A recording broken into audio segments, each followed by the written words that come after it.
Friends keeping porch lights on in a nightly vigil, hanging up homemade signs that read, "Pray for our miners and their families."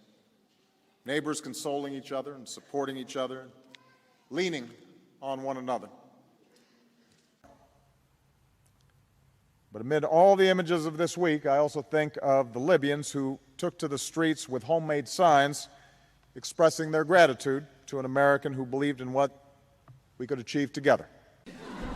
You can't go wrong with flowers, a homemade card, giving moms some relief, some quiet time. And then there are the military families who spend hours painstakingly filling holiday care packages for their loved ones in uniform, sending them miniature Christmas trees, making holiday cookies, creating special homemade cards, doing their best to help them experience the magic of the holidays wherever they may be.